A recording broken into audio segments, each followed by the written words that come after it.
नमस्कार. स्वामी प्रेरणा या यूट्यूब चॅनलवर आपले स्वागत आहे. श्री गुरुदेव दत्त. श्री स्वामी समर्थ. माघ वद्य सप्तमी शके 1880 मध्ये 23 फेब्रुवारी 1878 हा तो दिवस होता जेव्हा गजानन महाराज शेगाव येथे देवीदास पातुरकर यांच्या मठाबाहेर उष्ट्या पत्रावळीवरचे अन्न शोधून खात होते. अंगावर एक मडके कापड, पाणी प्यायचे पात्र म्हणून एक भोपळा आणि हातात एक चिलम. अशा अवस्थेत गजानन महाराज मठाबाहेर बसले असता बंकटलाल अग्रवाल आणि दामोदरपंत कुलकर्णी हे पातुरकरांच्या मठाजवळून जात असताना गजानन महाराजांचे दिगंबर अवस्थेतील रूप त्यांच्या दृष्टीस पडले. त्यानंतर त्यांना कळेनासे झाले की कोण हा अज्ञात व्यक्ती आहे. तो उष्ट्या पत्रावळीवरील शिते वेचून खात आहे. त्यानंतर त्यांच्या मनी अशी जाणीव झाली की हा जर उपाशी व्यक्ती असता तर देवीदास पातुरकरांकडे याने अन्नाची मागणी केली असती आणि पातुरकर एवढे सज्जन व्यक्ती तर आहेतच की त्यांनी याची मदतसुद्धा केली असती. परंतु हा कोणी उपासी व्यक्ती तर दिसत नाही. त्याच्या मनात त्या व्यक्तीला जाणण्याची उत्कट इच्छा निर्माण झाली. त्यासाठी बंकटलाल पुढे होऊन विचारू लागले, आपणास भूक लागली असेल तर आम्ही आपल्यासाठी जेवणाची व्यवस्था करू शकतो. त्यावर कोणतेही उत्तर न देता त्या अवलियांनी फक्त वरती पाहिले आणि पुन्हा पत्रावळीवर शिते शोधू लागले. त्यानंतर बंकटलालने त्या अवलियांसाठी देवीदास पातुरकरांच्या घरून जेवणाची व्यवस्था केली.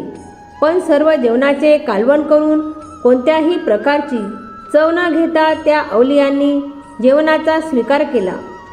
तोच दामोदरपंत पाण्याचा तांब्या भरून येईपर्यंत त्या अवलियांनी जवळच असलेल्या गुरांच्या पिण्याचे पाणी पीत आपल्या जेवणाची समाप्ती केली. तसेच दामोदरपंत यांनी भरून आणलेल्या तांब्याला पुढे करत दामोदरपंत म्हणाले की मी आपल्यासाठी निर्मळ गार पाणी आणले आहे.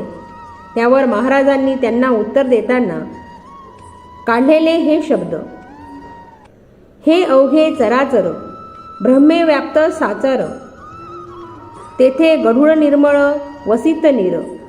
असे सांगत तेथून गजानन महाराज वाऱ्याच्या वेगाने चालत निघून गेले. त्यानंतर बंकटाला घरी गेल्यानंतर हुरहुर वाटू लागली. पुन्हा त्या समर्थांची भेट व्हावी ही इच्छा मनी निर्माण झाली. त्यांनी पूर्ण शेगाव शोधले तरीही महाराजांचा शोध काही लागला नाही. त्याच दिवशी शेगावला वराळात ख्याती असलेले गोविंदबुवा टाकळीकर यांचे कीर्तन होते. शंकराच्या मंदिरात कीर्तनाचा कार्यक्रम ठरलेला होता. सर्व गावकरी कीर्तन ऐकायला शंकराच्या मंदिरात एकत्रित झाले होते. बंकटलालही कीर्तन ऐकायला मंदिरात पोचत असताना पितांबर नावाचा शिंपी त्याला मध्ये भेटला. बंकटलालने घडलेली सर्व कथा त्यास सांगितली आणि कीर्तनास निघाले. तोच मंदिराच्या पाठीमागे त्यांना महाराजाचे दर्शन झाले. ज्याप्रमाणे मोराला आकाशातील ढगांना पाहून आनंद होतो त्याचप्रमाणे बंकटाला महाराजांना पाहून आनंद झाला. त्याने थोडे दूर उभे राहूनच विचारले, आपणास खायला काही आणू का? त्यावर महाराज उद्गारले, तुला आम्हाला जेवूच घालायचे आहे तर माळणीच्या सदनातून झुणका भाकर घेऊन ये. थोडाही उशीर न करता बंकटलालने महाराजांच्या हातावर झुणका भाकर आणून ठेवली. पितांबर बोलला की आपल्याला चांगले पाणी आणून देतो. त्यावर महाराज बोलले की नको, आम्हाला तू ओढ्यातील पाणी भरून आण, तेही तांब्या बुडवून. महाराजांनी सांगितल्याप्रमाणे पितांबर ओढ्याजवळ गेला. पण तिथे पायाचे तळवे भिजतील एवढेच पाणी होते. तरीही पितांबराने हातातील तांब्या ओढ्यामध्ये बुडवून पाणी काढण्याचे प्रयत्न सुरू केले. पाहता पाहता तो तांब्या आपोआप खाली जात होता आणि त्यामध्ये पाणी भरत होते. पितांबराने तांब्याला वर काढले. तर पाहतो काय, त्यामध्ये नितळ जल आले होते. ते पाहून तो आश्चर्यचकित झाला. त्याने थोडाही विलंब न करता महाराजांजवळ पाण्याचा तांब्या आणून ठेवला. त्यानंतर महाराजांनी बंकटलालाला असे म्हटले, फक्त भाकरीवरच आमची सेवा करतोस का? काढ तुझ्या खिशातील सुपारी. असे ऐकताच बंकटलाने आपल्या खिशातील सुपारी तसेच काही पैसे महाराजांच्या हातावर ठेवले. जे पाहून महाराजांनी उद्गार काढले, मी काय व्यापारी आहे का? हे पैसे तुमच्या व्यवहाराच्या कामात येत असतील, माझ्या नाही. माझ्यासाठी भक्ताचा भाव आणि भक्ती ही सर्वात मौल्यवान गोष्ट आहे. तुझ्याजवळ तो भाव होता म्हणून मी तुला दिसतो. आता जा, तुझ्या कीर्तनाला मी बसतो येथे. असे बोलून महाराज तेथे निंबाच्या झाडाजवळ बसले. कीर्तनाला सुरुवात झाल्यानंतर गोविंद बुवांनी एकादश स्कंधाचा श्लोक म्हणत असताना त्या श्लोकाला महाराजांनी गोविंद बुवापेक्षा लवकर बोलून समाप्त केला. हे ऐकून गोविंद बुवा आश्चर्यचकित होऊन गावकऱ्यांना म्हणतात, हे कोणीतरी महापुरुष दिसतात, घेऊन या त्यांना आपल्या कीर्तनाला. गावकरी तसेच बंकटलाल महाराजांना घेऊन येण्यासाठी त्यांच्यापर्यंत पोहोचले, पण महाराज तेथून हलायला तयार नव्हते. शेवटी गोविंदबुवा स्वतः महाराजाजवळ जाऊन त्यांना म्हणतात, आपण साक्षात शंकराचे रूप, आपण बाहेर न बसता मंदिराच्या आतमध्ये चलावे. त्यावर महाराज म्हणतात, गोविंदा, तुझ्या शब्दामध्ये एक वाक्यता ठेव. आत्ताच तू कीर्तनामध्ये सांगत होता, ईश्वराने ही पूर्ण धरती व्यापली आहे, प्रत्येक ठिकाणी ईश्वर आहे. मग आता का म्हणतो की मंदिराच्या आत चला? साधकाने जसे बोलावे तसेच वागावे. तू जा आणि कीर्तन पूर्ण कर, आम्ही ऐकतो येथूनच. असे सांगत महाराजांनी गोविंदबुवांना कीर्तनाला पाठवले. तेच परत येताच सर्व गावकऱ्यांना गरजून गोविंदबुवा सांगू लागले, शेगाव हे महात्माच्या पाऊलांनी पंढरपूर आहे. या महात्माची सेवा करा, याची आज्ञा पाळा, तुमचे कल्याण होईल. दुसऱ्या दिवशी बंकटाने त्याच्या वडिलांना महाराजांविषयी सांगितले असता त्याने महाराजांना त्याच्या घरी आणण्याचे वडिलांना विचारले. वडिलांच्या परवानगीनंतर त्याने महाराजांना घरी येऊन यायला आग्रह धरला. संध्याकाळची वेळ होती. चौथ्या दिवशी माणिक चौकात बंकटाला महाराजांची भेट झाली. तेथूनच महाराजांना तो त्याच्या घरी घेऊन आला.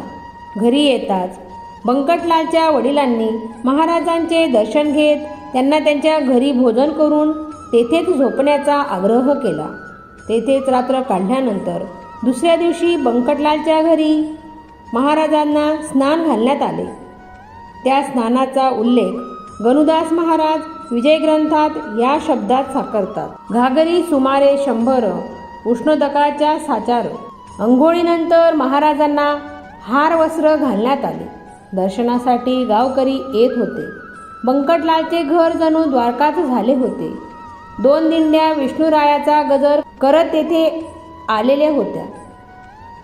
त्या गजराच्या प्रवाहात महाराजांनी प्रथमतः गणगणात बोले हे उच्चार काढले. नेहमी हा मंत्र उच्चारत असल्यामुळे त्यांना गजानन हे नाव पडले आणि मग ते गजानन महाराज म्हणून पूर्ण महाराष्ट्रात ओळखीचे झाले. त्यानंतर गजानन महाराजांनी अगाध लीला घडवून आणल्या. कधी कोणाचा अहंकार नष्ट केला, तर कधी प्रेमाने जनावराला शांत केले, तसेच कधी भक्तांचे दुःख दूर केले. अशा अनेक लीला गजानन महाराजांनी केल्या. त्या लीलांचे वर्णन करायला गजानन विजय ग्रंथच कमी पडतो. तर जेव्हा गजानन महाराज यांना कळले की त्यांच्या अवतार समाप्तीचा वेळ आला आहे, तेव्हा ते हरी पाटील यांना सोबती घेऊन पंढरीला गेले. असं म्हटलं जातं की महाराजांचा बेत होता की पंढरपूरला समाधी घ्यायची, परंतु विठ्ठलाच्या आज्ञेनुसार त्यांनी शेगावलाच समाधी घेण्याचे ठरवले. पंढरपूरवरून शेगावला आल्यानंतर समाधीचा दिवस ठरला तो होता भाद्रपद शुद्ध पंचमी म्हणजे ऋषीपंचमी. महाराजांनी समाधीच्या अगोदरच सांगितले होते, मी गेलो ऐसे मानू नका, भक्तीत अंतर करू नका, कदा मजलागी विसरू नका, मी आहे तेथेच. समाधीपूर्वी महाराजांना स्नान घालून सुवासिक लावून महाराजांची आरती ओवाळण्यात आली. सूर्याच्या पहिल्या किरणांसोबत महाराजांनी आपले प्राण देहातून अनंतात विलीन केले. देहाचे कार्य करणे थांबले. हे पाहता सर्व भक्तगण एकदम शोकसागरात बुडाले. त्यांना आकाश फाटल्यासारखे झाले होते. सर्वत्र अश्रूंचा पूर वाहू लागला. त्यावेळी कित्येक भक्तांना स्वतः गजानन महाराजांनी समाधीची वार्ता त्यांच्या स्वप्नात जाऊन कळवली. तेव्हा गोविंद शास्त्रींनी असे सांगितले होते की महाराजांचे सर्व भक्त जोपर्यंत दर्शन घेऊन जात नाही तोपर्यंत महाराज त्यांचे प्राण मस्तकात धारण करून ठेवतील.